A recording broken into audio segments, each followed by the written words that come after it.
Commencer par Et souhaiter avec la bienvenue à tous les gens qui sont joints à nous aujourd'hui pour un autre webinaire en collaboration avec nos amis chez Prolon. Donc, moi, c'est Patrick Dansereau de chez ProControl.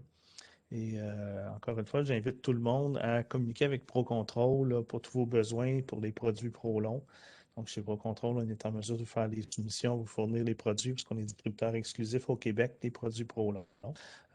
On est là pour le support technique. Si vous avez des questions, n'hésitez surtout pas à communiquer avec nous.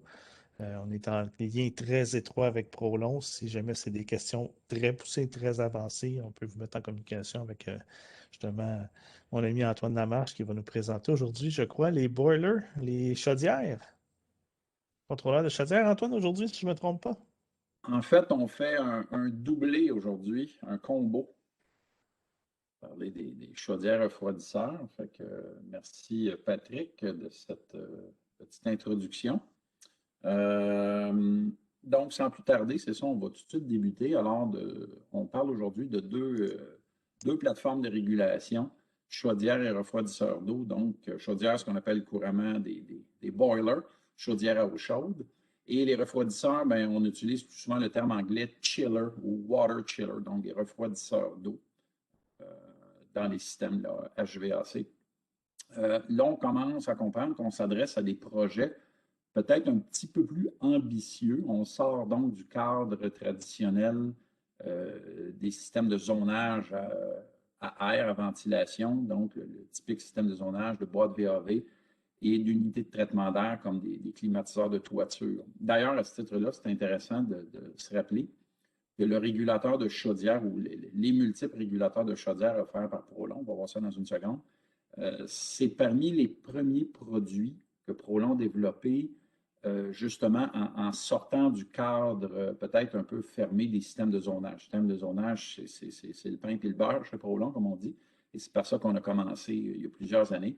Mais quand on a décidé de sortir de ce cadre-là, puis d'attaquer d'autres aspects de la régulation, de la mécanique de bâtiment, de petits à moyens édifices commerciaux, le régulateur de chaudière, c'était un des premiers appareils qu'on a développé à l'époque, déjà plus d'une année.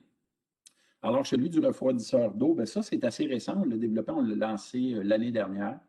Vers la fin de l'été, début automne, je vous dirais à la limite, on a peut-être manqué la saison de climatisation, mais on se reprend cette année. Alors, le but aujourd'hui, c'est de vous faire découvrir ces deux appareils-là. Bon, autant, vous allez voir, il y a énormément de similitudes entre le régulateur de chaudière et le régulateur de refroidisseur. Beaucoup de fonctions sont à peu près identiques.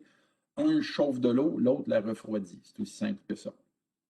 Les deux sont offerts, encore une fois, vous commencez à être habitué, sur nos deux plateformes matérielles qui sont assez universelles, soit le nouveau C1050 et le M2000. Le C1050 pour justement les applications un peu plus simples, avec moins de fonctionnalités. Pourquoi? Il y a moins d'entrées, il y a moins de sorties. On a 4 entrées, dont 3 pour des signaux analogiques, une pour entrée contact. Et il y a 5 sorties, 4 sorties contact, une sortie modulante, donc proportionnelle modulante, analogique sur le C1050. Souvenez-vous, il n'y a pas de circuit d'horloge dans un C1050. On ne peut donc pas faire de séquence d'abaissement à moins d'avoir une source externe, une horloge externe ou un contrôleur réseau, ce dont on va parler la semaine prochaine. Le M2000, lui, ben, c'est le gros 9 entrées universelles, donc on va pouvoir lire beaucoup plus de fonctions, plus de capteurs, plus de sondes, faire plus de choses. Même chose côté sortie, 8 sorties, dont 5 de forme contact on-off 24 volts et 3 sorties modulantes proportionnelles. Il y a une horloge dans le M2000, on peut donc faire des séquences d'abaissement en étant complètement autonome. Donc, on n'est pas obligé d'être intégré dans un réseau avec d'autres appareils, ça peut marcher complètement tout seul dans son coin. Puis évidemment, ben, qui dit horloge dit horaire, jour férié, calendrier, etc., etc. Alors, c'est sur ces deux plateformes-là que sont basés nos deux appareils chauffage, c'est-à-dire chaudière et refroidisseur. On va commencer par le régulateur de chaudière. A priori, ils sont offerts sur les deux plateformes C1050 M2000, donc comme on dit, le petit modèle, le gros modèle. Et encore là, il y a comme deux approches distinctes disponibles sur ces deux plateformes-là. Contrôle de chaudière dit à étape fixe, donc des chaudières à étapes. C'est carrément du tout ou rien, du on-off. Alors, une chaudière 100% de capacité ou en étapes multiples ou contrôle de plusieurs chaudières à étapes. On va les faire travailler en équipe, en alternance, ça c'est possible. Alors, quand on dit contrôle chaudière à étape fixe, selon le modèle de régulateur, on peut aller jusqu'à un maximum de 4 étapes fixes. Ça peut vouloir dire 4 chaudières indépendantes, comme ça pourrait vouloir dire une chaudière à 4 étapes ou n'importe quoi entre les deux comme combinaison. On peut aussi gérer une valve de mélange d'eau chaude. Donc, sur un circuit secondaire, une valve mélangeuse 3 voies, ce qu'on appelle communément une mixing valve, on a la possibilité de moduler ça. Et comme je l'ai dit un petit peu plus tôt, il y a des séquences d'alternance et de redondance, ce qu'on appelle du backup en cas de bris ou de problème. Donc, quand on a des chaudières multiples, des pompes multiples, on peut les faire travailler en équipe, alterner leur fonctionnement, réduire l'usure et équilibrer l'usure. Et aussi, en cas de panne, il y a une redondance intégrée dans nos séquences qui la rend extrêmement sécuritaire. Comme on va voir, quand on parle de gestion d'eau chaude, bien, souvent, on va utiliser une seconde variable pour faire changer la température d'eau ou le point de consigne d'eau chaude à maintenir dans le bâtiment. Très souvent, la séquence est très connue, ce qu'on appelle du outdoor reset, donc compensation par la température extérieure. C'est possible avec les régulateurs Prolon. Mais on va plus loin, nous. On peut aussi faire une seconde compensation de la consigne d'eau chaude selon la demande de chauffage des zones ou tout simplement l'état d'occupation. Donc, période occupée, période inoccupée, on peut travailler avec des consignes d'eau à maintenir complètement différentes. S'il s'agit de chaudières modulantes, c'est de plus en plus populaire, les chaudières à condensation haute performance. On peut gérer jusqu'à 2 chaudières modulantes dans une salle mécanique avec un de nos régulateurs. Et on envoie 2 informations, 2 commandes à cette chaudière-là. Une commande de marche, littéralement un on-off, donc une permission de fonctionnement, qui pourrait être utilisée telle qu'elle, si la chaudière est comme autonome ou semi-autonome. Mais en plus, on va lui envoyer un signal d'intensité de chauffage, donc un signal en modulation pour faire varier sa puissance de feu, littéralement, ce qui va nous permettre de moduler, de maintenir avec assez de précision le point de consigne d'eau chaude à maintenir. Encore une fois, même si elles sont modulantes, il y a des séquences d'alternance et de redondance qui sont possibles avec les chaudières puis avec leurs pompes. Puis la même chose, on peut aussi y appliquer des stratégies de compensation de la consigne par la température extérieure, la demande ou l'état d'occupation. Mieux encore, avec chaudière modulante, on a en plus une sortie additionnelle pour une chaudière d'appoint qui est on-off. C'est carrément le principe. Imaginez une salle mécanique d'un bâtiment existant plus âgé où le propriétaire investit massivement, fait remplacer ses vieilles chaudières par des appareils à condensation haute performance modernes, mais va garder, comme on dit en bon québécois, la vieille Bertha dans le fond de la salle mécanique, donc une vieille chaudière en off, qui peut être gardée comme une chaudière d'urgence. Alors, même avec des chaudières modulantes, on a une 3e sortie possible pour une chaudière d'appoint on-off. Donc, encore une fois, on ajoute à l'élément sécurité dans notre séquence. S'il y a un pépin auprès des appareils modulants, on peut toujours aller chercher de la chaudière d'appoint en cas de besoin. Fait que ça fait partie de nos séquences. Puis on va voir ça à l'aide du logiciel Focus. Pour distinguer entre les 2 modèles de régulateurs de chaudière, parce que comme vous avez vu, on l'offre sur la petite plateforme C1050 ou sur la plateforme plus élaborée M2000. Fait qu'avec le C1050, c'est sûr, on a moins d'entrées, moins de sorties. On peut gérer jusqu'à 2 pompes, 1 ou 2 pompes circulatrices, avec une seule preuve de marche combinée. La preuve de marche est essentielle dans notre séquence. On doit obtenir la preuve de fonctionnement de la pompe ou des pompes pour permettre à la séquence de chauffage de l'eau de fonctionner. C'est une sécurité intégrée, on ne peut pas contourner ça. Côté chaudière, ben, les sorties permettent 2 étapes fixes. Alors, si c'est des chaudières à étapes, ça pourrait être une chaudière à 2 étapes ou 2 chaudières à 1 étape chacune ou une seule chaudière modulante, une modulation. Puis si elle n'est pas utilisée pour moduler une chaudière, cette sortie modulante peut contrôler une valve mélangeuse. Alors, si vous avez une chaudière à étapes ou 2 chaudières à étapes simples, avec en plus un circuit secondaire avec une valve mélangeuse 3 voies, tout ça peut fonctionner avec le petit modèle C1050. Dès qu'on parle du M2000, ben, les entrées-sorties additionnelles rajoutent pas mal de fonctions. Les pompes peuvent opérer avec des preuves de marche distinctes, donc chaque pompe peut disposer de sa preuve de marche, c'est le cas. Côté chaudière, c'est des chaudières à étapes, on parle de 4 étapes fixes. Alors ça, c'est le fun parce qu'on peut faire des combinaisons au niveau séquence 4 chaudières à une étape, 3 chaudières à une étape, 2 chaudières à une étape ou 2 chaudières à 2 étapes. Le maximum, c'est 4 sorties fixes. Il y a 2 sorties modulantes s'il s'agit de chaudières modulantes. Donc, on peut avoir 2 chaudières modulantes puis faire des séquences d'alternance et d'appoint. Encore une fois, on peut contrôler une valve mélangeuse 3 voies. Si on regarde un petit peu plus en détail les branchements, bon, les entrées-sorties sur un C1050, encore une fois, comme pas mal tous nos régulateurs, les fonctions sont déjà ancrées dans le programme chaudière, donc le programme qu'on appelle le boiler, le programme BLR qui est incrusté dans la mémoire du contrôleur, définit les fonctionnalités des entrées-sorties. Alors, des fois, il y a des choix possibles, mais sinon, c'est pas mal arrêté là. Alors, comme vous pouvez voir à partir du bas, la connexion, l'alimentation 24 volts. Après ça, les sorties 1 et 2, ce sont vos pompes. Bon, on les a appelées circulateurs, mais dans le fond, sortie 1, sortie 2, ce sont vos sorties binaires pour l'opération d'une ou de 2 pompes. Sorties 3 et 4, ben, ce sont vos étapes fixes de chaudière. Alors qu'il s'agisse d'une chaudière à 2 étapes ou de 2 chaudières à une étape, ce sont les sorties à brancher. La sortie 5, ben, c'est la sortie analogique modulante. Alors, ou bien c'est pour une valve, ou ça pourrait être pour une chaudière modulante. Pour les entrées, bon, on les voit, sonde de température extérieure, qui peut aussi venir du réseau.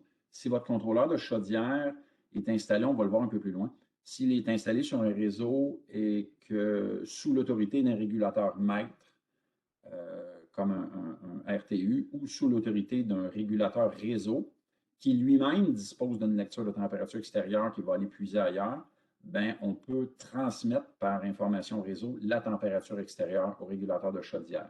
Donc, c'est intéressant. Pas obligé d'avoir absolument une sonde dédiée pour le régulateur de chaudière. Mieux encore, si votre régulateur de chaudière est celui qui reçoit la sonde de température extérieure, bien, cette lecture-là, si elle est captée par un régulateur réseau, elle peut être redistribuée ailleurs à d'autres régulateurs qui en ont besoin. C'est la beauté de l'approche centralisée de Prolon. Bon, eau de retour, température d'eau alimentée, bien sûr, la borne 16, la plus importante. Et l'entrée 17, qui est la seule entrée numérique ou binaire là, sur ce régulateur-là, ben, c'est votre contact pour une preuve de fonctionnement de pompe. Alors, techniquement, ça peut être un petit relais de courant, ça peut être on appelle ça un interrupteur de débit là, avec une palette là, installée dans le tuyau d'eau, carrément. Et après ça, bien, vous avez vos 2 ports de communication, le port net, le port interface, qui sont identiques ici. Donc, on peut littéralement en prendre un ou l'autre. Les 2 ports ont la même, je dirais, autorité au niveau hiérarchie de communication. Alors, c'est comme vous voulez, vous prenez un ou l'autre, parce que le régulateur de chaudière est un régulateur dit subordonné ou un esclave. Alors, il n'y a pas de relation maître-esclave que lui gère. Lui, tout simplement, on s'adresse à lui, puis il fait juste répondre aux questions qu'on lui envoie. S'il s'agit d'une chaudière modulante, bien, regardez la différence tout simplement au niveau des sorties. Vous avez toujours vos circulateurs. C'est juste que la sortie 3, c'est votre permission. Alors, s'il faut envoyer juste une commande de permission à la chaudière modulante, commande on-off, généralement, elle va se servir de ça pour allumer sur ce qu'on appelle le bas-feu. Ça va être sur la sortie binaire 3. Puis la sortie 5 qui est analogique, c'est le signal de modulation pour gérer la puissance de feu de votre chaudière. Et la chaudière d'appoint, s'il y a une seconde chaudière vraiment en appoint de la chaudière modulante, bien, ça va être votre sortie binaire 4 qui est ici. Pour le reste, les entrées, ça demeure strictement la même chose pour cette séquence-là. Si on regarde le M2000, évidemment, beaucoup plus complet celui-là. Sur le M2000, bien, les entrées, il y en a 9, elles sont toujours à droite, les sorties à gauche. Et on part de l'entrée 1 complètement en bas. Bon, évidemment, l'alimentation 24 volts ici. Le bornier de communication, le port net qui est juste au-dessus, décalé. Fait que vous avez le bornier, le port net, puis en haut à gauche, le port interface. Encore une fois, les 2 ports de communication sont identiques, assurent la même fonctionnalité. Alors, on en branche un ou l'autre pour permettre aux contrôleurs de chaudière d'être accessibles via un réseau. On ne branche pas les deux parce qu'il n'y a pas de relation maître-esclave dans un régulateur de chaudière. Et si on regarde les entrées, encore une fois, bon, l'entrée 1, la sonde extérieure. Encore une fois, on peut y brancher une sonde physique comme on peut obtenir l'information via réseau, si un réseau peut communiquer cette information-là. Ensuite, sonde la température d'alimentation, le retour au-dessus, les preuves de marche des circulateurs, les entrées 4 et 5. parce qu'on avait dit on peut avoir des preuves de pompe distinctes pour les deux pompes, s'il y a un système à deux pompes. Les entrées 6 et 7, ça, c'est des choses qui ont été ajoutées il y a quelques années. Ce n'était pas dans le design original. Ça, c'est des fonctions très intéressantes à porter attention. Regardez l'entrée 6. Point de consigne de chauffage maximum, compte accès. Si vous fermez un contact électrique, donc on part d'un contact normalement ouvert et qu'on ferme au commun, donc littéralement on court-circuite l'entrée 6, qu'est-ce que ça fait? C'est que ça envoie un signal au régulateur de chaudière de chauffer l'eau à la valeur de consigne maximale. Alors, si vous utilisez une séquence de compensation où votre consigne d'eau chaude varie selon la température extérieure, et disons qu'il ne fait pas extrêmement froid dehors, donc peut-être que vous n'êtes pas à la consigne maximale à maintenir, bien, beaucoup plus bas. Si un contact venait fermer sur cette borne-ci, on demande au régulateur d'aller tout de suite maintenir la température maximale tant que le contact est maintenu. Ça peut servir, entre autres, on a eu souvent des demandes pour ça, pour des échangeurs de chaleur qui vont chauffer de l'eau domestique, ce qu'on appelle du domestic hot water. Alors, si vous avez un Aquasta, un petit contrôle de température dans un réservoir d'eau chaude domestique qui a besoin de faire chauffer, bien, ce contact-là sera envoyé au régulateur de chaudière, puis on demande au régulateur de chaudière, OK, on a besoin de produire de l'eau chaude ici, bien du monde qui prennent leur douche en même temps, alors lui, il va carrément aller en valeur de consigne maximale le temps que dure cette demande-là. Ça, c'est une petite fonction intéressante qui a été rajoutée il y a quelques années. Puis sur l'entrée 7, arrêt de la chaudière. Ça, c'est l'inverse. C'est une entrée qui permet de faire ce qu'on appelle un entrebarrage. Alors, on va parler du régulateur de refroidisseur d'eau dans quelques instants. Puis également, on a un autre régulateur qui s'appelle le régulateur de tour d'eau. Alors, la beauté, c'est que ces deux régulateurs-là peuvent travailler en équipe avec un régulateur de chaudière, puis empêcher tout ce beau monde-là de se piler sur les pieds et de travailler en même temps. Alors, on peut donc, selon certaines séquences, venir dire au régulateur de chaudière, bien écoute, on part la climatisation, la tour d'eau est décollée, bien toi, arrête donc de chauffer, là, on fournit tout en double, là, ça n'a pas d'allure.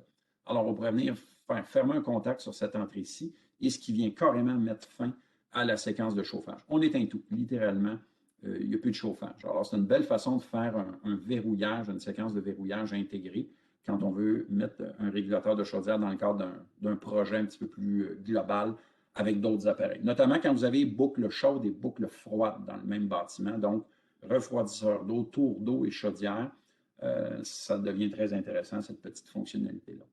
Même chose au niveau du régulateur. Excusez, j'ai oublié les sorties. Qu'est-ce que je suis en train de faire?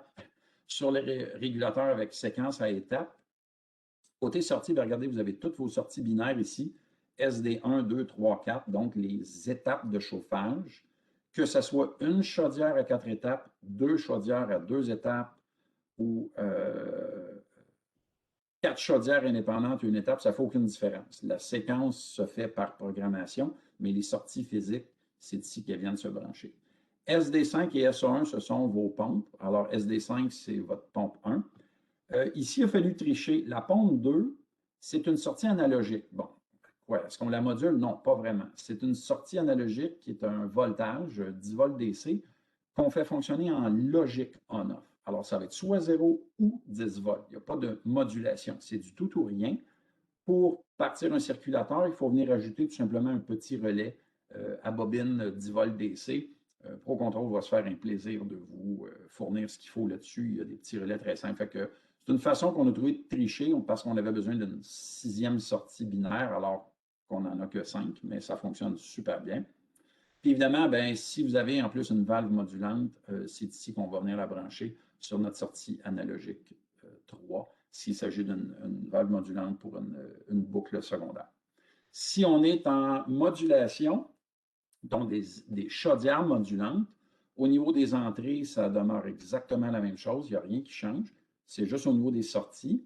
Vos sorties 1 et 2, au lieu d'être des étapes de chauffage, ce sont des permissions. Alors, on donne une permission à une chaudière modulante de fonctionner. On commence par lui donner un contact on-off. Généralement, elle va partir sur son feu bas régime. Et après ça, le signal modulant, que ce soit de la chaudière 1, chaudière 2, sont sur les sorties analogiques 2 et 3 respectivement, ce qu'on voit ici. Les autres sorties, bon, la 3 est cancellée. La sortie 4, c'est votre chaudière d'appoint. Alors, encore une fois, c'est une sécurité qu'on a rajoutée dans le design. Même si vous avez une ou deux chaudières modulantes, il reste toujours un contact on-off pour une chaudière, une 3e chaudière d'appoint on-off, tout simplement. Puis les pompes de Salomon, la même chose, sortie binaire 5 et sortie analogique 1. Encore une fois, en mode on-off, vont gérer vos deux pompes si vous avez des pompes doubles sur votre circuit d'eau. Fait que ça résume les entrées-sorties pour régulateurs de chaudière. Encore une fois, on va le voir dans notre petite démo Focus. Parlons des refroidisseurs maintenant, donc les fameux Water Chiller. Alors, c'est un produit très récent, on a lancé l'année dernière. Essentiellement, il y a deux approches, un peu comme des chaudières modulantes, chaudières à étapes. Bien, dans les refroidisseurs, le refroidisseur, dans le fond, c'est un échangeur de chaleur. Et la chaleur qu'il va libérer, qui doit expulser du bâtiment, bien, il va le faire à l'aide soit d'un condenseur refroidi à air avec ventilateur, ou ça va être un condenseur refroidi à eau qui va évidemment s'en aller vers une tour d'eau, généralement montée sur le toit ou à côté de l'édifice. Alors, ça devient intéressant d'utiliser cet appareil-là en conjonction avec notre régulateur de tour d'eau, le WLC, dont on ne parlera pas, là, mais on a un appareil là, qui permet de faire fonctionner tout ça en équipe. Alors, quand on parle de condenseur refroidi à air, bien, refroidi à air, refroidi à eau, dans les deux cas, s'il y a plus d'un refroidisseur ou plusieurs étapes, on va faire des séquences d'alternance. Donc, on peut alterner entre les appareils, un peu comme le même principe des chaudières, selon pour partager l'usure, puis aussi avoir une séquence de ce qu'on appelle de redondance. Donc, en bon anglais, un backup. Si un refroidisseur ne semble pas fonctionner, bien, automatiquement, on va basculer sur l'appareil de relève, puis s'assurer que tout fonctionne adéquatement. Encore une fois, la consigne d'eau, tout comme avec chaudière, mais maintenant c'est de l'eau froide, la consigne d'eau peut être maintenue à une valeur fixe ou elle aussi peut être compensée par la température extérieure. Alors, plus il fait chaud dehors, plus froide va être l'eau sortant du refroidisseur parce qu'on sait que les systèmes de climatisation vont en avoir fort besoin. On peut aussi avoir une influence de la part de certaines demandes, des demandes de zone qui veulent un refroidissement accru, donc on peut avoir une influence de ce côté-là, ou tout simplement selon l'état d'occupation. Alors, période occupée, inoccupée, on bascule avec deux consignes selon les besoins. Quand on parle de condenseur refroidi à air, bien, généralement, les limites des protections sont plus modestes. Alors, c'est pour ça qu'on dit que le refroidisseur gère ses propres limites et protections. On a aussi, bien sûr, ce qu'on appelle des water-cooled chillers, passez-moi le terme anglais, donc des refroidisseurs dont le condenseur est refroidi à eau. Donc, il est refroidi par un circuit d'eau provenant d'une tour d'eau extérieure. On rajoute des fonctionnalités dans le cas d'un condenseur refroidi à eau parce qu'on va venir mesurer la température. Et là, ça dépend de la plateforme matérielle, c'est 1050 ou M2000. On va regarder la température d'eau qui entre au condenseur et dans le cas du M2000, on en parle dans une seconde, la température d'eau non seulement qui entre, mais qui sort du condenseur. Et selon ces températures-là, on peut limiter l'opération du refroidisseur si on sent que l'eau qui rentre dans le condenseur est trop chaude, ne permettra pas un refroidissement adéquat du refroidisseur, bien, on va le protéger, puis on va couper certaines fonctionnalités. Alors, il y a des protections additionnelles, c'est beaucoup plus poussé que dans le cas du condenseur simplement refroidi à air. Encore une fois, le modèle refroidisseur est offert sur nos deux plateformes, le 1050 et le M2000. Le 1050, souvenez-vous, il n'y a pas d'horloge. Alors, si on souhaite faire une séquence avec consigne alternée, période occupée, période inoccupée, ça nous prend une source d'horaire qui vient de l'externe, typiquement un régulateur réseau, ou on est peut-être en dessous de l'autorité d'un régulateur d'unité d'air qui a son horloge et qui va envoyer l'état d'occupation au contrôleur de refroidisseur. Le contrôleur de refroidisseur, tout comme le contrôleur de chaudière, est un régulateur qu'on appelle un subalterne ou un esclave. Il peut donc s'insérer sous l'autorité d'un maître. Ce n'est pas un maître, vous ne pouvez pas mettre des contrôles de zone ou des thermostats en dessous d'un contrôleur de refroidisseur ou de chaudière. Ils ne savent juste pas comment communiquer. Il n'y a rien qui puisse faire. Donc, ce sont des esclaves, littéralement. Alors, on aura besoin d'un maître pour gérer ça. Le 1050 va s'occuper strictement des fonctions de refroidissement des étapes et des pompes. Il ne peut pas gérer la pression d'eau. On va voir, ça, c'est une fonctionnalité, un bonus qu'on a avec le M2000, qu'on n'a pas avec le C1050. Donc, on peut partir des pompes, mais on ne regarde pas l'effet que ça a sur la pression d'eau, on ne gère pas la pression d'eau. On parle simplement de gestion de pompe allumé-éteint. C'est du on-off, tout simplement. Et on a 3 étapes de sortie de refroidissement. Ce qui veut dire qu'on peut faire un refroidisseur unique à 1, à 2 ou à 3 étapes, ou on peut faire 2 refroidisseurs à une étape chacun. On ne peut pas dépasser 2 refroidisseurs au total dans le design. Et s'il devait s'agir d'un refroidisseur avec un condenseur refroidi à eau, bien, la température d'eau est importante à obtenir pour protéger le refroidisseur, ce qui veut dire que la température extérieure, si on en a besoin dans la séquence, probablement que oui, il faut l'obtenir d'une source extérieure. Alors, il faut être conscient de cette petite limitation-là, ce qui veut dire que si on utilise un C1050 refroidisseur, ça serait bon de l'insérer dans un réseau où on peut avoir l'état d'occupation acheminé par le réseau, typiquement venant d'un régulateur réseau. Et ça, en passant, on en parle la semaine prochaine. Avec le M2000, bon, on n'a pas ce problème-là parce que lui a sa propre horloge interne, donc il peut gérer température extérieure, température de condenseur, entrée-sortie, il y a beaucoup plus d'entrées. L'état d'occupation, il y a son horloge interne et il y a plus de sorties, 4 étapes. Donc, les combinaisons sont intéressantes. On peut parler de un refroidisseur à une, à deux, à trois, même jusqu'à 4 étapes, ou 2 refroidisseurs à une étape, ou 2 refroidisseurs à 2 étapes. On ne peut pas dépasser 2 refroidisseurs au total. On va le voir dans les schémas, dans le graphique du logiciel Focus. On gère la pression avec le M2000 refroidisseur. Donc, ce n'est pas juste de partir des pompes, on peut moduler des pompes. Alors, si votre ou vos pompes sont équipés de variateurs de fréquence, on peut donc gérer la pression. Il y a une entrée pour recevoir un capteur de pression électronique et on peut donc moduler les pompes. Ça, c'est très intéressant comme fonctionnalité. Détail de branchement, ben, oh, excusez, le titre n'est pas bon. Ce n'est pas un C1000, c'est un C1050, excusez. Mais le schéma est bon en tout cas. Donc, on voit encore une fois les entrées-sorties dédiées pour la séquence. Donc, pompe 1, pompe 2, nos 2 premières sorties. Les étapes de refroidissement, peu importe que ce soit un ou 2 refroidisseurs, ça va se déterminer par l'organisation logicielle, mais les sorties physiques, elles sont là. Donc, les sorties 3, 4 et analogiques. Donc, s'il y a une troisième étape à gérer, ça va vous prendre encore une fois un petit relais à bobine DC. Regardez, ça vient des bandes 11 et 12, qui est une sortie proportionnelle en voltage. Pour ce qui est des entrées, l'entrée analogique 1, ou bien c'est une température d'eau d'entrée au condenseur, ce qui est requis dans le cas d'un condenseur refroidi à eau. Si c'est un condenseur refroidi à air, à ce moment-là, ce serait la température extérieure, la sonde extérieure qui peut être branchée là si l'appareil est autonome, s'il n'y a pas de source de température extérieure acheminée par le réseau.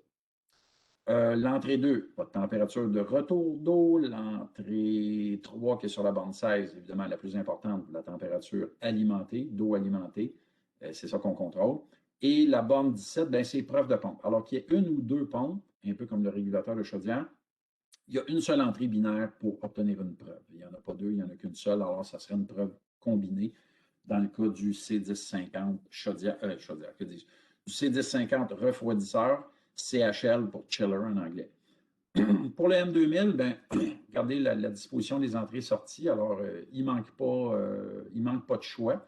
Au niveau des entrées à droite, donc, votre température extérieure sur l'entrée 1, votre sonde d'eau alimentée sur 2, d'eau de retour sur 3, vos preuves de marche individuelles sur les entrées 4 et 5.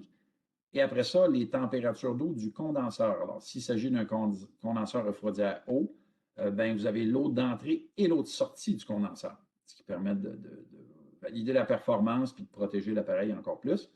L'entrée 8, sonde de pression d'eau. Alors ça, c'est vraiment un transmetteur de pression si vos pompes sont équipées de variateurs de fréquence et que vous souhaitez les moduler pour maintenir une pression constante. Puis finalement, l'entrée 9, contact d'alarme. Le but étant de stopper les commandes pompe et refroidisseur s'il devait y avoir un bris d'équipement. Si votre refroidisseur est équipé, on sait que certains circuits électroniques internes de ces appareils-là sont équipés de circuits de faute, de diagnostic de faute, et dans certains cas, on peut vous émettre un signal si l'appareil tombe en faute. Alors, ce signal-là, il suffit de lui faire alimenter un vulgaire petit relais à 10$, puis le contact, vous l'envoyez sur l'entrée 9. Ce faisant, ben, le contrôle, le régulateur refroidisseur prolong cesse de demander quoi que ce soit. Il tombe en état d'alarme. Cette alarme-là peut être lue par un régulateur réseau, puis vous êtes acheminé sur votre téléphone, sur votre courriel, puis vous pouvez tout de suite être avisé que, oups, il y a une anomalie au chantier, on va aller regarder qu'est-ce qui se passe. Côté des sorties, bien, regardez à gauche, Donc, vos pompes, pompe 1, pompe 2, s'il y en a deux, sur les sorties binaires 1 et 2. Vos étapes de refroidissement, faites attention, on a comme sauté des sorties. Vous voyez étape de refroidissement 1, 2, 3 sur les dernières sorties binaires. Et la dernière sortie analogique, refroidisseur étape 4. C'est une sortie analogique. Il faut y mettre un relais à bobine DC. Faites juste attention, si vous devez câbler ce contrôleur-là et que vous avez bel et bien 4 étapes au total, de bien suivre nos guides de câblage, s'assurer que ce n'est pas branché tout croche. Si vos pompes sont modulantes, ben, vous voyez les sorties analogiques 1 et 2. Vos variateurs de fréquence, c'est là qui vont être branchés. Communication réseau, comme je disais plus tôt, pour finir, ces appareils-là sont des régulateurs subalternes, des esclaves. Donc, si vous aviez un régulateur d'unité comme un climatiseur ou une unité centrale de traitement d'air qui alimente des ondes, ben, ce serait sur ce boss de communication-là que pourrait se trouver, exemple, un régulateur de chaudière ou un régulateur de refroidisseur. L'avantage étant que la demande de ces zones-là, qui peuvent demander plus de refroidissement ou plus de chaleur sous forme d'eau chaude, pourrait venir influencer le régulateur de chaudière ou le régulateur de refroidissement. Alors, si on les met sur un réseau esclave sous l'autorité d'un maître, on gagnerait à obtenir ces fonctionnalités-là, de subir l'influence d'une demande locale de zones qui sont alimentées par ce chauffage ou ce refroidissement-là. Si vos régulateurs sont par contre installés sur le réseau principal, ce qu'on appelle le réseau interface, c'est le réseau qui dépend directement du régulateur de communication Prolon, le régulateur réseau NC2000. À ce moment-là, vos contrôleurs de chaudière ou de refroidisseur seraient comme complètement indépendants et autonomes des autres appareils dans le système. La seule information qu'ils seraient capables d'obtenir, ce serait du régulateur réseau NC2000, ce serait l'état d'occupation, donc s'il y a un horaire acheminé, et également la température extérieure, puisque le NC2000 a la capacité d'aller lire la température extérieure sur n'importe quel régulateur qui possède une sonde branchée, et lui va redistribuer l'information à tout le reste du monde sur le réseau. Alors, ça prend juste un appareil, peu importe lequel, qui a une entrée pour une sonde extérieure, et quand tout est branché en réseau, avec un NC2000, on peut la redistribuer. Fait qu'à ce moment-là, votre régulateur de chaudière ou de refroidisseur pourrait se trouver sur ce réseau-là et ça fonctionnerait très, très, très bien. Comme dans n'importe quel réseau, souvenez-vous, on a déjà vu cette image-là. Quand il y a un maître et des esclaves, la disposition physique du maître n'est pas importante. L'important, c'est que ce soit une guirlande continue avec des adresses individuelles. On ne peut pas répéter la même adresse deux fois dans un réseau. Mais on veut aussi éviter les branchements en étoile, n'importe comment. C'est un réseau en guirlande continue. Et le régulateur maître n'a pas à être en extrémité. Il peut être en plein centre du réseau. Il pourrait y avoir des contrôleurs de zone d'un bord, contrôleurs de chaudière de l'autre. Tant que les adresses sont indépendantes, elles ne sont pas obligées de se suivre, tant qu'on ne répète pas le même chiffre deux fois, tout simplement, ça va fonctionner. Alors qu'évidemment, si accidentellement on réplique la même adresse, ben, on va avoir des problèmes de communication et ça risque de ne pas marcher très, très, très bien. Ça complète la petite partie PowerPoint. On va passer rapidement à une petite séance de navigation. Est-ce qu'il y a des questions jusqu'à maintenant? Est-ce que des gens ont des questions? Ma collègue Sophie n'est pas très loin. Est-ce que tu as vu des choses entrer jusqu'à maintenant? Non, il n'y a pas de questions. Il n'y a pas de questions, OK. Fait que, ben, évidemment, on tient à remercier, bien sûr, ProControl là, de leur support et de leur enthousiasme. Et bien sûr, nos collègues chez ProControl vont être capables de vous aider dans tous vos projets, dans toutes vos idées, dans tous vos designs. Alors, ne vous gênez pas pour communiquer avec eux si justement vous avez plus de questions ou vous souhaitez regarder une application particulière avec un de ces deux régulateurs-là. Puis bien entendu, on peut être rejoint nous aussi sans problème. On travaille toujours en très étroite collaboration avec les experts projets de ProControl. Puis régulièrement, d'ailleurs, ils nous appellent pour valider des fois des petits détails techniques sur des séquences, des petites choses, des applications. Alors, c'est un travail continuel ouvert. Alors, ne vous gênez pas, appelez-les, appelez-nous. On est là pour vous donner un coup de main à utiliser nos produits ProLong. Alors, sans plus tarder, je vais donc ouvrir tout de suite ma session avec mon logiciel Focus où j'ai déjà créé, j'ai toujours ce qu'on appelle mon demo board, mon démonstrateur à côté de moi, où, bon, on va tout simplement brancher une connexion locale. Et on va se connecter. Alors, j'ai un climatiseur et donc un maître au niveau de la hiérarchie de communication. Et sous ce climatiseur-là, j'ai deux régulateurs de zone VAV qu'on a déjà vus dans les dernières semaines. Mais regardez ce que j'ai rajouté sur le même circuit de communication net, donc sous l'autorité du régulateur de climatiseur. J'ai un régulateur de refroidisseur et un régulateur de chaudière.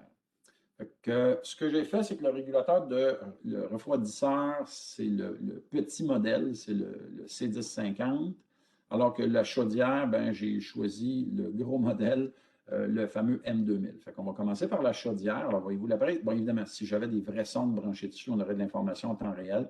Température d'eau alimentée, température extérieure, tout ça serait affiché. Puis évidemment, il y aurait des couleurs, hein. Le chaudière, ben, quand il chauffe, il bascule en rouge. Vous ne le verrez jamais en bleu.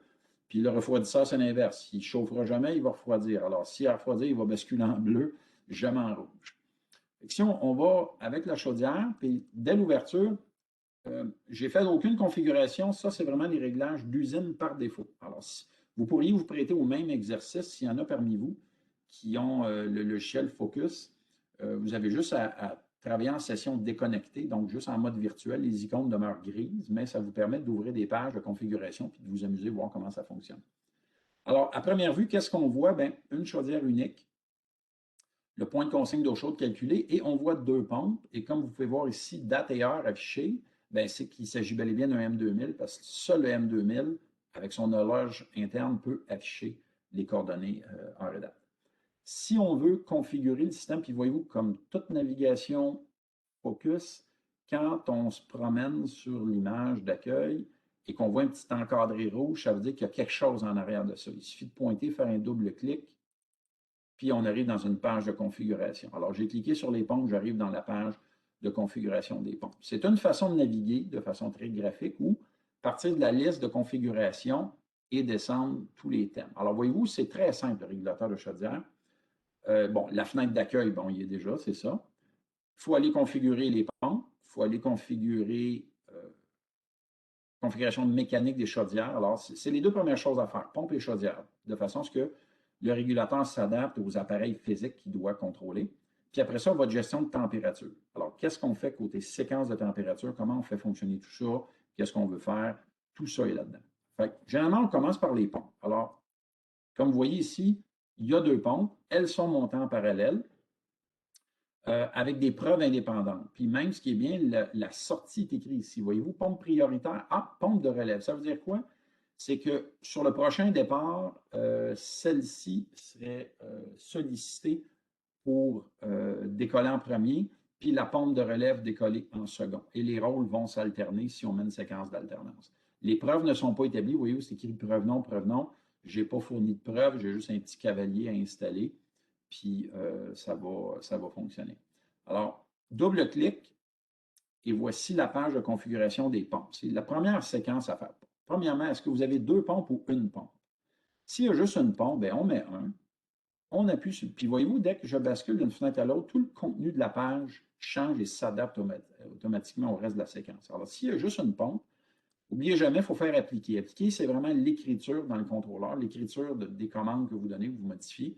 Alors, une pompe, je reviens à l'accueil, et voici, il y a juste une pompe. Alors, ça peut être aussi simple que ça, une application de chaudière. Une chaudière unique avec une pompe d'alimentation vers le réseau, et c'est tout. Ça peut être tout simplement ça. Puis, en effet, si je n'ai qu'une pompe, bien, selon quelles conditions je fais fonctionner cette pompe-là? Est-ce qu'on la fait partir par la température extérieure ou on la fait partir sur une demande de chauffage parce que l'eau chaude vient de descendre sous la consigne à maintenir, puis il faut comme partir la chaudière, mais la chaudière ne partira pas tant que la pompe ne marche pas. Ça tourne en rond, c'est comme une espèce de servicieux. Il faut décoller la pompe. Ça peut être soit les deux conditions liées. Donc, ça veut dire, si je mets un « et », il faut qu'il fasse sous les 16 degrés dehors et en plus, il y a une demande de chauffage pour partir la pompe. Si je mets un « ou », on vient de comprendre que dès qu'il fait en bas de 16, la pompe part et n'arrêtera jamais. Et elle risque probablement de rouler 4 mois, 5 mois avant que le prochain 16 degrés se pointe le nez, comme c'est le cas cette semaine, il fait très beau. Mais imaginez si le dernier 16 que vous avez attrapé, c'est, je ne sais pas moi, le 25 octobre dernier, bien, ça veut dire du 25 octobre au 6 avril, la pompe n'a comme jamais arrêté, ou à peu près. C'est ça que ça veut dire, mais s'il faut circuler de l'eau dans le bâtiment, c'est ça qu'on va obtenir comme effet. Et ben, c'est ça. Alors, on met une condition ou. Alors, ça veut dire la première des deux conditions atteintes fait décoller la pompe.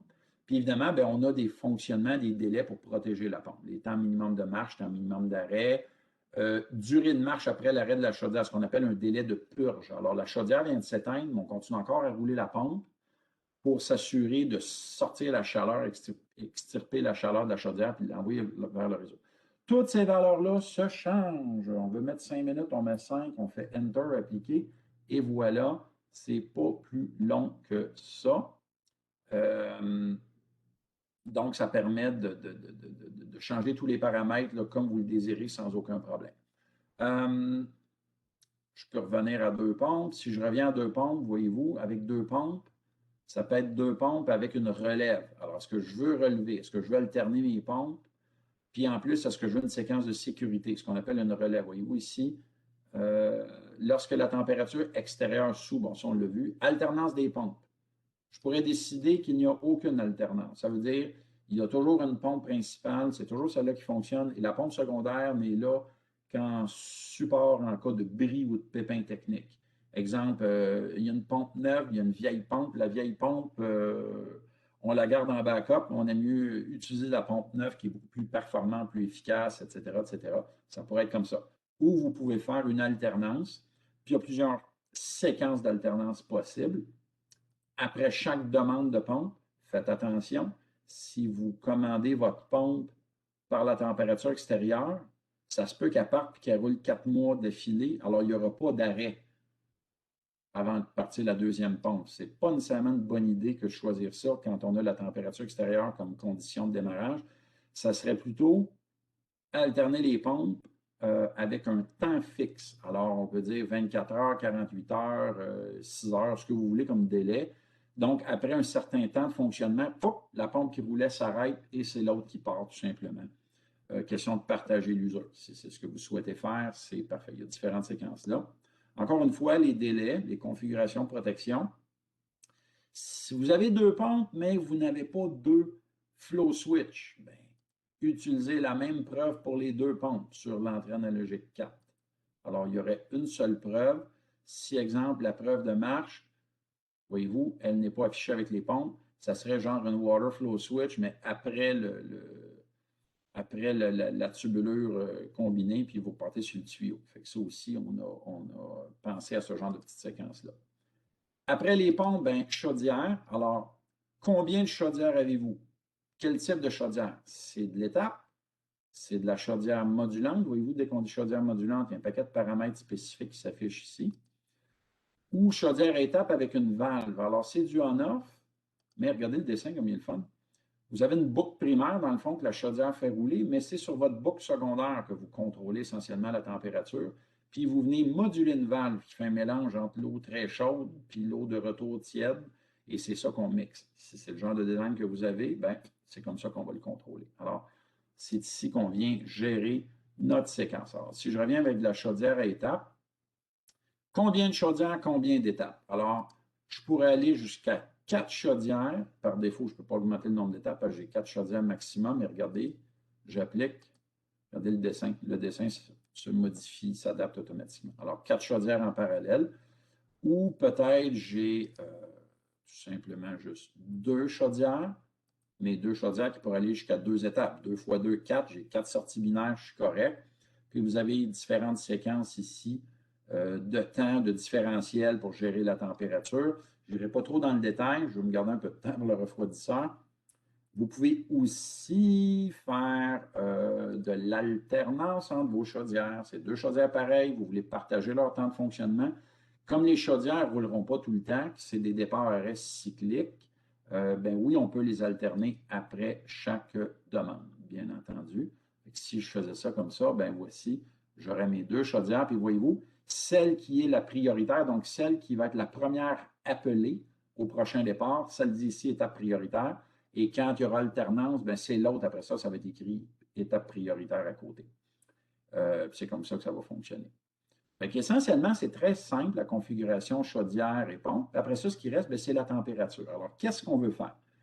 Est-ce qu'on maintient un point de consigne fixe ou on veut travailler selon une échelle extérieure? Si en passant, comme les vieux de la vieille comme moi, là, travailler avec des degrés centigrades pour l'eau chaude, ça ne vous dit pas grand-chose, bien, vous allez dans votre profil ici et vous pouvez modifier vos options d'affichage. Si vous préférez travailler en valeur impériale US, bien, vous le faites ainsi. Puis regardez, on est rendu en degrés Fahrenheit au lieu de travailler en degrés Celsius. C'est aussi simple que ça. Alors, est-ce qu'on veut maintenir, exemple, notre température à 180 degrés? C'est une vieille chaudière, on peut pas, c'est pas de la condensation. Ou est-ce qu'on veut la faire selon ce qu'on appelle une échelle selon la température extérieure, donc du fameux outdoor reset, ce qui est très populaire avec les chaudières à eau chaude. Alors, il suffit juste d'activer le principe par échelle, puis là, de définir vos points. Alors, s'il fait 5, mettons, il fait 0 dehors, 0 Fahrenheit, c'est moins 18 centigrades, ben, je vais la chauffer, exemple, à 180. Puis, quand il fait, mettons, 60 degrés dehors, mettre des beaux chiffrons, 140 Fahrenheit, c'est le bonheur. Abaisser la consigne en mode inoccupé. Regardez, c'est le fun, on peut faire du recul en période inoccupée, fait qu'une petite économie d'énergie possible ici. Ou, étant donné qu'on est sous l'autorité d'un appareil climatiseur, qui est un mètre, on peut venir chercher une de ces fonctions mathématiques qui serait une demande de chauffage venant des ondes pour créer une double compensation. Non seulement on a une courbe de compensation de notre consigne d'eau chaude par la température extérieure, mais on peut en plus rajouter des degrés si les ondes en demandent. Si les ondes ont froid et veulent un petit peu plus de chaleur, bien regardez, pour chaque tranche de 10 de demande de chauffage venant des ondes, on augmente de 1 degré centigrade ou 1,8 Fahrenheit. Ça veut dire que si les ondes ont froid et crient pour avoir du chauffage, ben, on aurait 18 Fahrenheit de compensation au-dessus de ce que notre courbe de compensation ici donnerait. Fait qu'on pourrait pousser du chauffage un petit peu plus vite, un peu plus puissant, ou on pourrait tout simplement y aller avec une courbe plus douce, plus conservatrice, sachant que les ondes vont demander le petit quelque chose qui leur manque, si c'est le cas. On peut aussi utiliser une sonde de retour pour établir la preuve de chauffage. Regardez, il y a pas quelque chose qu'on peut faire avec ça, mais essentiellement, c'est ça. Puis il reste juste à calibrer les lectures s'il y a des petits problèmes. Puis il n'y a rien d'autre à faire. Bon, horaire, si vous voulez mettre un horaire d'occupation, c'est comme tous les autres régulateurs, mais essentiellement, c'est ça le régulateur de chaudière. C'est vraiment quelque chose de très, très simple à configurer. Pour le temps qui me reste, on va tout de suite passer au fameux refroidisseur, notre chiller controller. Alors, on va l'ouvrir tout de suite. Et ça, c'est l'image qu'on a par défaut. Donc, ça symbolise un refroidisseur par défaut refroidi à eau. Donc, l'entrée d'eau au condenseur, excusez les lectures, je n'ai pas pris le temps de configurer mon régulateur comme il faut avec ces petits cavaliers d'entrée. J'ai une fausse lecture ici. Alors, l'entrée d'eau au condenseur, la sortie qui irait vers la tour d'eau. Puis ça, bien évidemment, c'est le circuit d'eau qu'on refroidit, le retour et l'alimentation. Fait qu'on a nos pompes. Encore une fois, par défaut, 2 pompes en parallèle. Commande avec une preuve commune. C'est sûr, c'est une preuve commune. N'oubliez pas, c'est un C1000. C'est une série 1000. Avec une série 1000, je n'ai pas autant d'entrées et de sorties. Alors, je ne peux pas avoir de preuve distincte par pompe. C'est une seule preuve commune aux 2 pompes. Encore une fois, la configuration est assez simple. On se parle des pompes. Est-ce qu'on a une pompe principale avec une pompe de relève ou peut-être qu'on a juste une pompe unique? Qu'est-ce qui fait partie de notre pompe pour circuler l'eau froide dans le bâtiment? C'est comme la chaudière, mais le cycle est juste inversé. Alors, il faut qu'il fasse plus chaud qu'une certaine température extérieure. Alors, je ne sais pas, moi, 59, c'est peut-être un peu bas. Mettons, moi, je dis, il fait plus que... Soit là, j'envoie un chiffre, là. Oups, excusez, voyez-vous, on ne peut même pas faire de niaiserie. Si on met des chiffres qui n'ont pas d'allure, on se fait rappeler à l'ordre. Par exemple, s'il fait plus que 65 dehors ou qu'on est en période occupée, bien, on part la pompe. Une petite fonction de protection très intéressante ici. Protection de gel, activer la pompe. Si la température extérieure devait devenir très froide, on s'approche du point de congélation sans l'atteindre, on veut peut-être partir la pompe juste pour s'assurer qu'il y a une circulation d'eau dans le bâtiment avant peut-être de causer du gel et du bris. Alors, la protection se désactive si vous ne la voulez pas ou vous la laissez activer. Encore une fois, il y a des délais des protections pour protéger la pompe. Vous pouvez l'activer à des périodes régulières pendant les périodes d'inactivité. Ça, c'est pour empêcher les roulements internes, ce qu'on appelle les bearings de pompe, de figer. surtout si votre condenseur, votre équipement est mis au rencard 4 mois, 5 mois d'hiver, alors c'est peut-être pas mauvais de décoller les pompes. À vous de voir si vous voulez ou non activer cette séquence-là. On pourrait remettre notre pompe principale avec pompe de relève. On pourrait avoir une alternance, comme on a fait avec le régulateur de chaudière, c'est exactement le même principe. On revient à ça. Après ça, après les pompes, ben, il y a le refroidisseur qu'il faut configurer. S'agit-il d'un refroidisseur condenseur à eau? Non, il est refroidi à air. Ben, regardez, on va faire condenseur refroidi à air. On fait appliquer. Regardez, le schéma a complètement changé. Tout a viré de bord dans le dessin. Alors, on voit notre condenseur avec les ventilateurs d'évacuation, façon de parler. C'est ce qu'on appelle un air-cooled chiller, tout simplement. Alors, si on le ramène en modèle avec condenseur refroidi à eau, ben là, voyez-vous, il y a une section additionnelle qui vient de s'ajouter à la page. Fait ici, condenseur refroidi à eau, on a combien de refroidisseurs? Peut-être qu'on en a 2. Si on en a 2, ben, on ne peut pas changer le nombre d'étapes parce que souvenez-vous, c'est un C1050. Il n'y a que 3 étapes possibles de refroidissement. Fait que si on a 2 refroidisseurs, ben, par défaut, c'est une étape chacun. On ne peut pas dépasser ça. Encore une fois, il y a des temps de marche, temps d'arrêt minimum pour protéger les compresseurs, délai d'activation et de désactivation entre les étapes au besoin. Fait que là, comme on a de 2 refroidisseurs, on a un délai de 5 minutes. Ça veut dire s'il y a une demande très forte, on en part un, puis il faut qu'il roule au moins 5 minutes avant d'autoriser le deuxième. Ces délais-là, ça change. 5 minutes, vous trouvez ça trop court, vous préférez un délai de 10 minutes pour vraiment donner le maximum de chance. Si on est en charge partielle, tout se change selon votre désir. Est-ce qu'on veut les alterner? Ben oui. Après chaque demande, on pourrait vouloir les alterner si c'est 2 refroidisseurs identiques en parallèle et qu'on veut partager l'usure. On a des protections en cas de gel pour les pompes. Écoutez, là, on n'en finit plus d'avoir des fonctions vraiment le fun avec cet appareil-là. Regardez le schéma là. 2 refroidisseurs en parallèle. Imaginez, c'est le petit C1050, ça. Puis déjà, il est très sophistiqué au niveau de sa séquence, ce qu'il nous montre ici à l'écran. Double pompe, double refroidisseur. Et comme sur le chaudière, ben, il y a la section consigne ou température. Alors, comment gère-t-on notre refroidisseur? Là, c'est bien beau de dire qu'on a 2 refroidisseurs en alternance, on a 2 pompes. Maintenant, on fait quoi avec l'eau froide? Est-ce que c'est une consigne permanente fixe? Ça peut être ça si c'est ce que vous désirez. Vous regardez, on peut la contrôler selon une échelle. Échelle, c'est ce qu'on a trouvé de mieux en français pour dire reset control, donc du contrôle par échelle de compensation. Donc, on va changer la valeur de consigne de notre eau froide à fournir au réseau selon une autre variable. Et regardez ce qui est bien. Ça peut être la température extérieure. Alors, c'est pareil comme le contrôle de chaudière, mais juste inversé. Plus il fait froid dehors, moins on a besoin de climatiser. Donc, on peut remonter notre température de refroidisseur. Mais s'il fait chaud, mettons, il fait plus que d'à partir de, je ne sais pas moi, 75 degrés dehors, ce qui est à peu près quoi là, 22-23 centigrades. Tu pousses l'eau chaude à 41 degrés, puis c'est le plafond. Là. On ne descend pas plus froid que ça, c'est la température la plus froide qu'on peut fournir. Mais si la température extérieure descend sous ça, on fournit juste moins froid ici. Alors, ça peut être la température extérieure, ça peut être la température de retour du circuit. Donc, toute l'eau qui revient de votre building, bien, vous pouvez, là encore, selon la température de retour du circuit de retour, faire varier votre consigne d'alimentation ou également, ça peut venir d'une fonction mathématique qui vient d'un groupe de zones, mais seulement le groupe de zones sous le régulateur maître, ce qui veut dire que votre régulateur de refroidisseur doit être placé sous l'autorité d'un maître pour bénéficier de cette fonctionnalité-là. Ça ne peut pas se faire s'il est sur le réseau interface et qu'il est lié directement à un régulateur réseau Prolon NC2000 qui ne peut pas administrer des fonctions mathématiques.